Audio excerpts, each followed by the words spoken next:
Hello everyone, it's Jamal Thomas. Welcome to the Progressive Soapbox.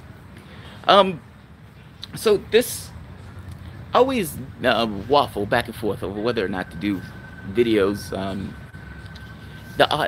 my real life. The funny part about it is that this channel just started off as stuff that's going on in my real life, whether I'm talking about Star Trek or whether I'm talking about um, politics. And so I started on the side of why not? What's the harm? Um, I'm adding an episode series to my channel, and this is going to deal more so with what's taking place for the trip. I want a documentation of this, and I don't know anywhere else to put it, so I'm going to put it here.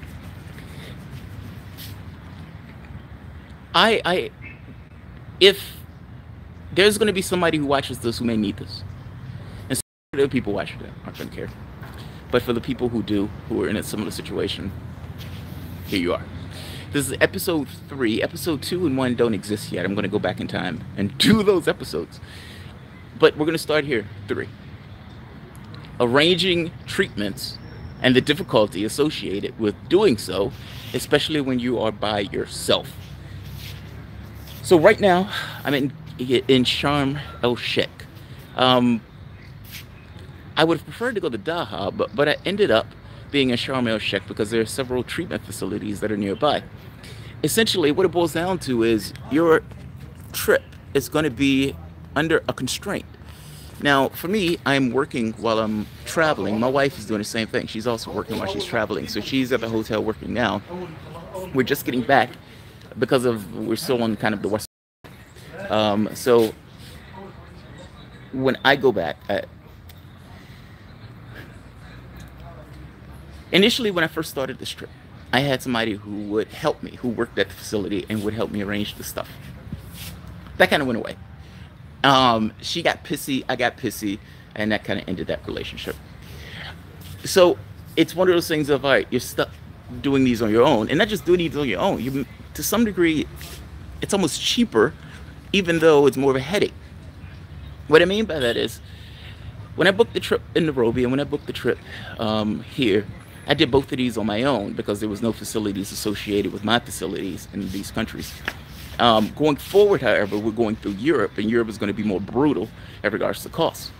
Thing is, I made a budget of a certain amount each month for treatments, and that budget is going to get exploded next month. But the idea was that whatever I spend next month is going to be paid back by the time I get to places like Thailand and Cambodia, stuff like that, where it's cheaper.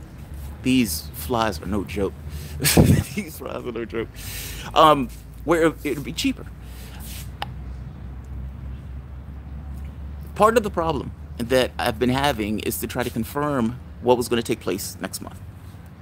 Like, what I mean by that is, anywhere that I go has to have treatments built into it. Otherwise, there's a window of time where between treatments that my health is going to degrade over time. The longest that I've gone is 9 days. That's on the current treatment thing. When I wasn't always the best person dealing with stuff like this, is because I want self-determination. Leave me to my devices. I resent this idea of being associated or affiliated with a clinic, or being under this idea of compliance, or even being under this idea that when I go from clinic to clinic, that I need a doctor in order to pass me over to some clinic, as if they own me or something. Fuck that. Self-determination. I make my own choice in regards to what I want to do. And if I decide that I want to die on this hill, then I die on this hill. It's choice. It's my choice. Even if it's a bad choice, it's my choice. Now, that said, the person who was essentially helping me as a fixer was like, oh, dude, it's not done this way. I don't care how it's done.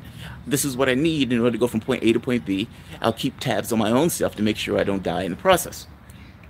Well, that's a mind-blowing statement, even though I don't know why that's a mind-blowing statement. The wild part about it is, I had a conversation with the doctor in Kenya. And in having a conversation with the doctor in Kenya, he looks at me and he sits and talks. Like, him and I sit and talk for like an hour. His nurse calls in and says, hey, essentially, you two need to shut the fuck up because you have work to do, and Mr. Thomas needs to go and get his lab work done or something like that. What he said to me, though, I thought was profound, because sometimes I think in these conversations they're pointless, but he's like, maybe I've been doing my job wrong. What do you mean you've been doing your job wrong? He says, I am very strict with my patients. I am extremely strict. And being strict, I want to make sure that they get 3 a week. If they told me that they had to go somewhere and they were going to miss, I would be against that. He says, but I'm looking at you. You've traveled the world prior. You're trying to do it again now. And this is different. The first time I wasn't on any issues. This time it's trying to negotiate treatments. I didn't have to do that last time. He says, but I look at you and I think maybe my focus is wrong. Maybe the focus needs to be on quality of life. And if that quality of life is, I want to have an XYZ life, then maybe I should be more open to my patients doing it. It's like, yes. That's assuming your patient doesn't die. And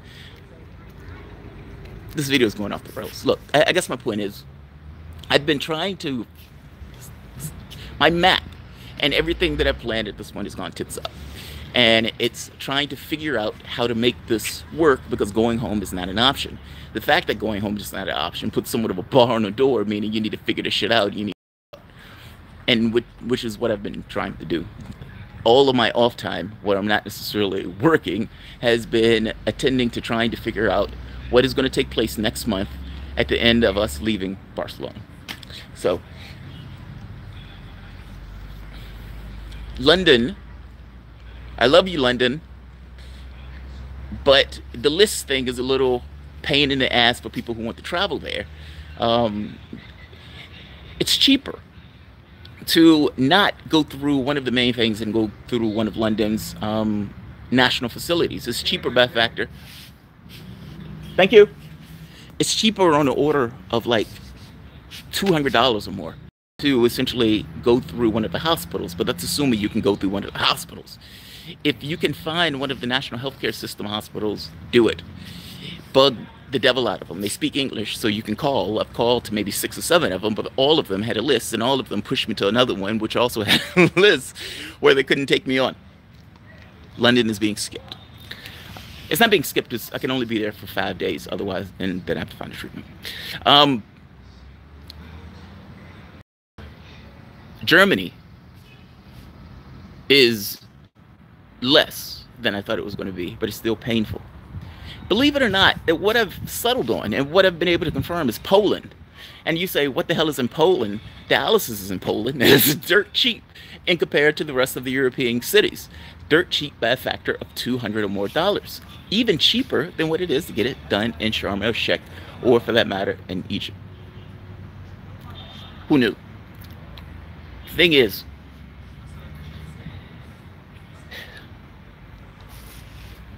there's no perfect solution, man. All of these things are in constraints. Brian, I'm in Cairo. I'm still not in Cairo. I'm sorry. I'm in Egypt. It's Sharm el-Sheikh. We head out to Israel in a few days, and then from Israel we take an airport to, I think, Lisbon, something like that. This has been a pain in the ass.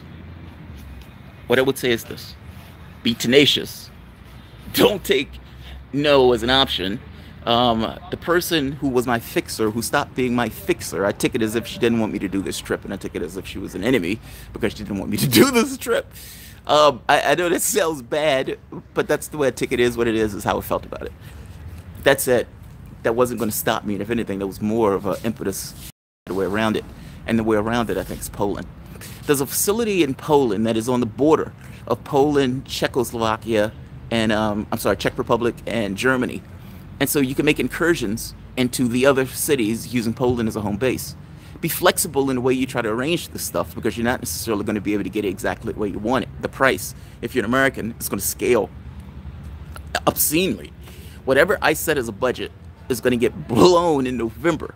Under my original idea, my original account wasn't going to be hit. My bank account is going to be hit now. So be flexible.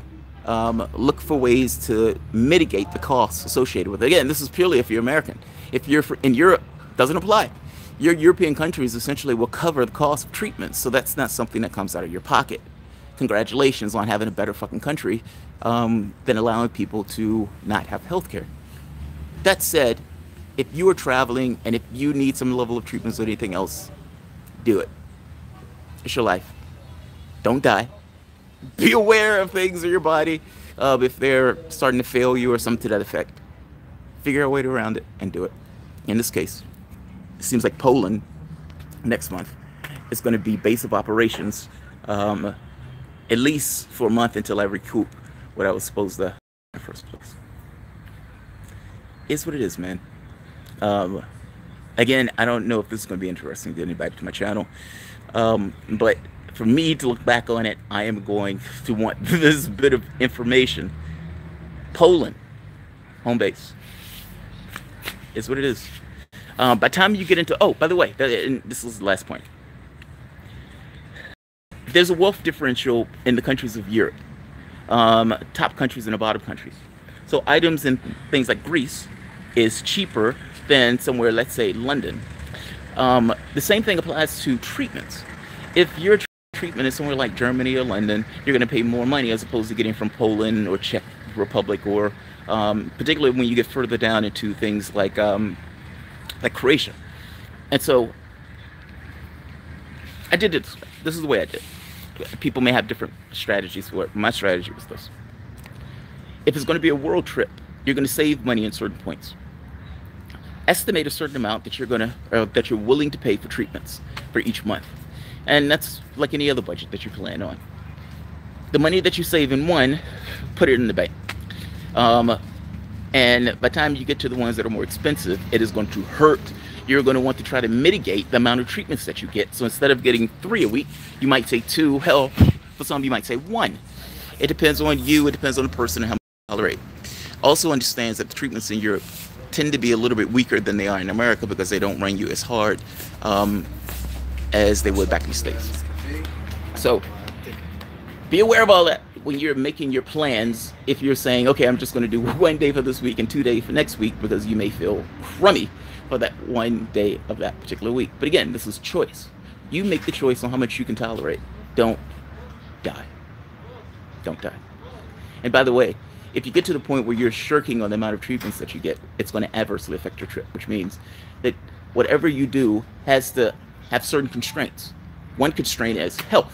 My health needs to be up a certain notch to be able to work and to be able to travel. If trying to save money, you adversely affect your health, then you fucked up your trip and the whole thing becomes pointless. By the same token, if you can kind of find a middle ground between those things, between the amount that you can save versus the amount of treatment that you need, that's your way out. Be aware certain countries are more expensive.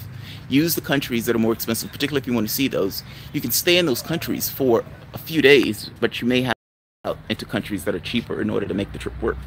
That said, you can even use it as a home base. I've been debating using Poland as a home base and going back and forth, saying it's 4 hours from Czech Republic, from Prague, and I think it's 6 hours from Berlin.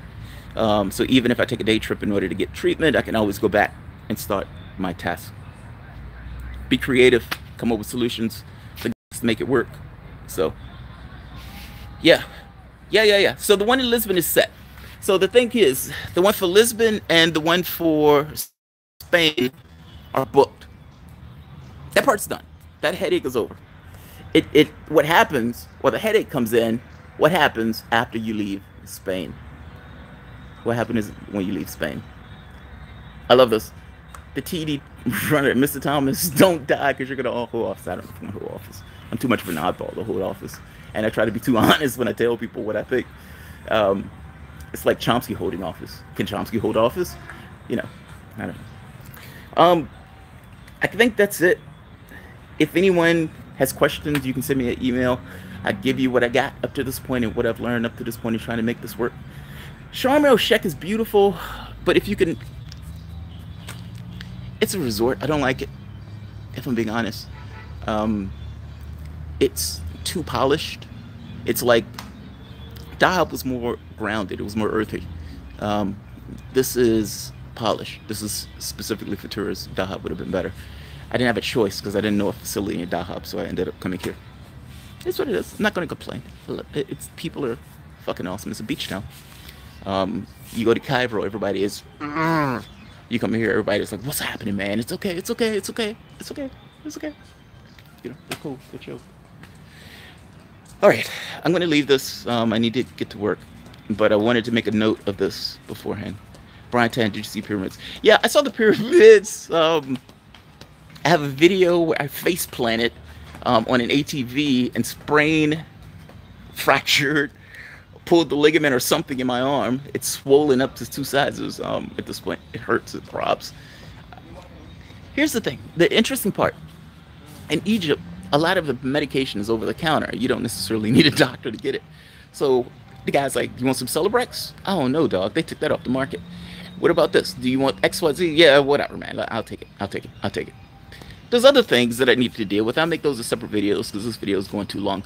But I hate the term patient. I'm not goddamn patient. I hate these ideas that you're supposed to be affiliated with doctors and all this other stuff.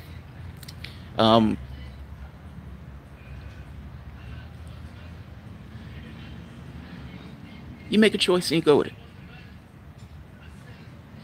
If that's going around the world, then you go around the world. You figure out how to do it and you do it. I leave it here. Again, if anybody is, doing treatments or something like that, they have any questions, feel free to hit me up. Thanks, guys. Let's see, how do I end this?